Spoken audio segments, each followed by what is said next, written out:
गुरु प्यारी साध संगत जी, प्रेम से कहना धन निरंकार जी। साध संगत जी, कैसे हैं आप सभी? कमेंट में ज़रूर बताइएगा।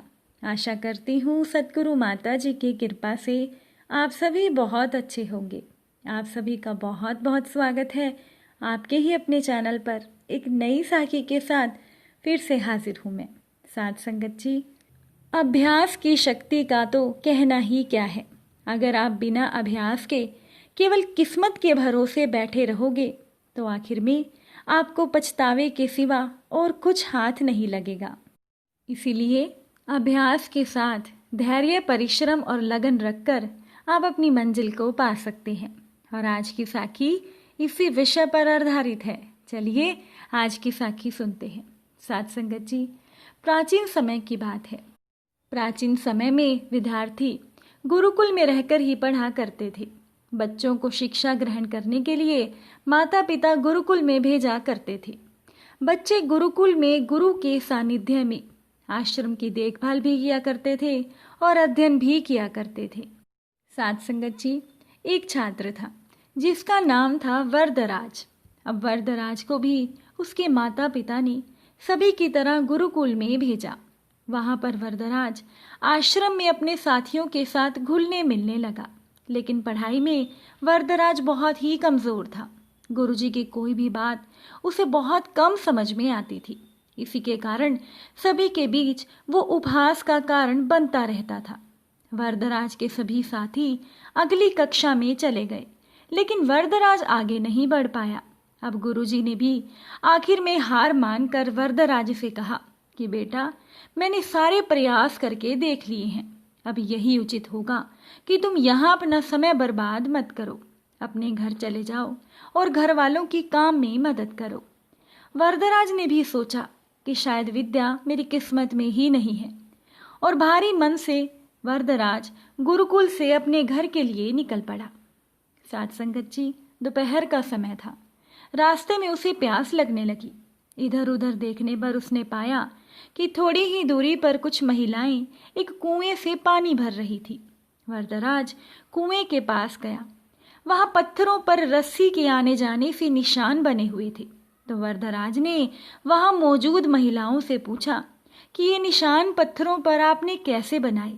तो एक महिला ने जवाब दिया कि ये निशान हमने नहीं बनाए, ये तो पानी खींचते समय इस कोमल रस्सी के बार बार आने जाने से ठोस पत्थर पर भी ऐसे निशान बन गए हैं। अब इस बात से वरदराज सोच में पड़ गया। वरदराज ने विचार किया कि जब एक कोमल रस्सी के बार बार आने जाने से एक ठोस पत्थर पर निशान बन सकते हैं, तो निरंतर अभ्यास से मैं विद्या ग्रहण क्यों नहीं कर सकता। वरदराज ढेर सारे उत्साह के साथ वापस गुरुकुल आया और उसने बहुत मेहनत की। गुरुजी ने भी खुश होकर वरदराज का भरपूर सहयोग किया। कुछ ही सालों के बाद वही मंद बुद्धि बालक वरदराज आगे चलकर संस्कृत व्याकरण का एक महान विद्वान बना।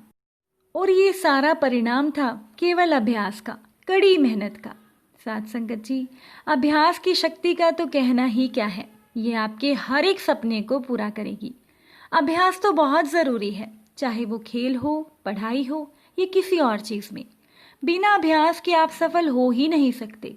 अगर आप बिना अभ्यास के केवल किस्मत के भरोसे बैठ जाओगे तो आपको अंत में पछताना ही पड़ेगा।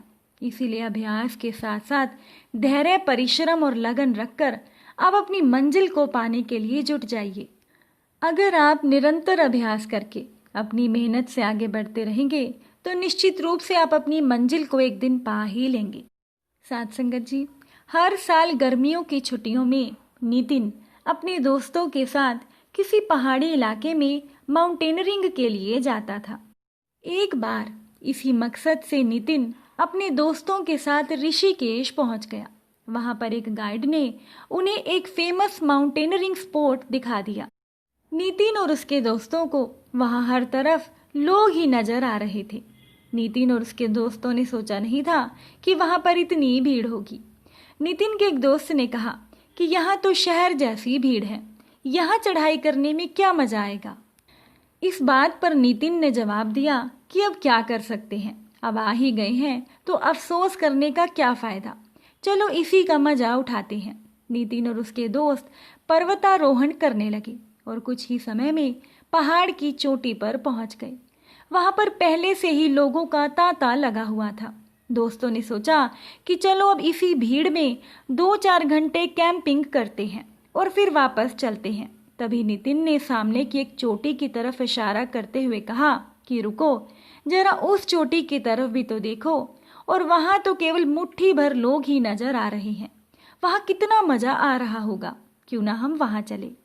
नितिन के एक दोस्त ने बोला कि हाँ ठीक है, लेकिन वहां जाना सबके बस की बात नहीं है। नितिन के उस दोस्त ने कहा कि मैंने उस पहाड़ी के बारे में सुना है, वहां का रास्ता बहुत ही मुश्किल है और कुछ एक खुशकिस्मत लोग ही वहां तक पहुंच पाते हैं। अब बगल में खड़े हुए कुछ लोगों ने भी नितिन का मजाक उड़ाते हुए कहा कि भाई, अगर वहां जाना इतना ही आसान होता तो हम सब यहाँ क्या कर रहे होते। लेकिन नितिन ने किसी की बात नहीं मानी और वो अकेला ही उस चोटी की तरफ बढ़ चला। और 3 घंटे के बाद नितिन उस दूसरी पहाड़ी के शिखर पर था। वहां पहुंचने पर पहले से मौजूद लोगों ने नितिन का स्वागत किया। नितिन भी वहां पहुंचकर बहुत खुश था। अब वो शांति से प्रकृति की खूबसूरती का आनंद ले सकता था। जाते जाते नितिन ने बाकी लोगों से पूछा कि एक बात बताइए, यहाँ पहुंचना इतना मुश्किल तो नहीं था। मेरे ख्याल से तो जो उस भीड़ भाड़ वाली चोटी तक पहुंच सकता है, वो अगर थोड़ी सी मेहनत और करे तो वो इस चोटी को भी छू सकता है। फिर ऐसा क्यों है कि वहां पर तो सैकड़ों लोगों की भीड़ है, लेकिन यहाँ पर केवल मुट्ठी भर लोग हैं। अब उस दूसरी चोटी पर मौजूद एक व्यक्ति ने कहा, क्योंकि ज्यादातर लोग बस उसी में खुश हो जाते हैं जो उन्हें आसानी से मिल जाता है। वो सोचते ही नहीं कि उनके अंदर इससे कहीं ज्यादा पाने की क्षमता है। और जो लोग थोड़ा पाकर खुश भी नहीं होते, वो कुछ अधिक पाने के लिए कुछ मुश्किल भी नहीं उठाना चाहते। वो डरते हैं कि कहीं ज्यादा के चक्कर में जो हाथ में है वो भी ना चला जाए। जबकि हकीकत तो ये है कि अगली चोटी या अगली मंजिल पाने के लिए बस जरा सी और मेहनत की जरूरत पड़ती है। पर साहस ना दिखा पाने के कारण अधिकतर लोग पूरी जिंदगी बस भीड़ का हिस्सा ही बनकर रह जाते हैं और साहस दिखाने वाले उन मुट्ठी भर लोगों को भाग्यशाली मानकर खुद को तसल्ली देते रहते हैं। साथ संगत जी, अगर आप आज तक वो अगला साहसी कदम उठाने से खुद को रोके हुए हैं तो ऐसा मत करिए, क्योंकि अगली चोटी या अगली मंजिल पाने के लिए बस जरा सी मेहनत की ज़रूरत पड़ती है। और खुद को उस मेहनत को करने से मत रोकिए। थोड़ा सा साहस, थोड़ी सी हिम्मत आपको भीड़ से निकाल कर उन मुट्ठी भर लोगों में शामिल कर सकती है जिन्हें दुनिया भाग्यशाली कहती है। साथ संगत जी, इस ईश्वर ने, इस निरंकार दातार ने सभी को एक जैसा बनाया है, सभी को एक जैसा बल बख्शा है। लेकिन कुछ लोग अपनी मेहनत के बल पर और निरंतर अभ्यास करते हुए कामयाबी के शिखर को पा लेते हैं और वो भाग्यशाली कहलाते हैं। और जो लोग जो अपनी जिंदगी में कुछ भी हासिल नहीं कर पाते, निश्चित रूप से उनकी मेहनत में और उनके अभ्यास में ही कमी होती है। साथ संगत जी, जिंदगी में चाहे कितनी ही मुश्किलें क्यों ना आए, लेकिन मुश्किलों से हमें घबराना नहीं चाहिए, क्योंकि यही मुश्किलों से भरा हुआ संघर्ष हमारी सफलता की जड़ों को और मजबूत करेगा। साथ संगत जी, एक व्यापारी था, लेकिन एक बार उसके साथ कुछ ऐसा हुआ कि उसका पूरा व्यापार डूब गया और वो पूरी तरह से ही होपलेस हो गया। वो अपनी जिंदगी से पूरी तरह से थक चुका था और अपनी जिंदगी से बेहद खफा हो चुका था। एक दिन वो व्यापारी परेशान होकर जंगल में गया और जंगल में काफी देर अकेले बैठा रहा। कुछ सोचकर भगवान से बोला कि मैं हार चुका हूँ, मुझे कोई एक वजह बताइए कि मैं हताश क्यों ना हूँ, क्योंकि मेरा सब कुछ खत्म हो चुका है। उसने भगवान से मदद मांगी कि तभी उसे भगवान ने जवाब दिया कि तुम जंगल में इस घास और बांस के पेड़ को देखो। जब मैंने घास और इस बांस के बीज को लगाया था, मैंने इन दोनों पेड़ों की बहुत अच्छे से देखभाल की, इनको बराबर पानी दिया और बराबर प्रकाश दिया। घास बहुत जल्दी बड़ी होने लगी और इसने धरती को हरा भरा कर दिया, लेकिन बांस का बीज बड़ा ही नहीं हुआ।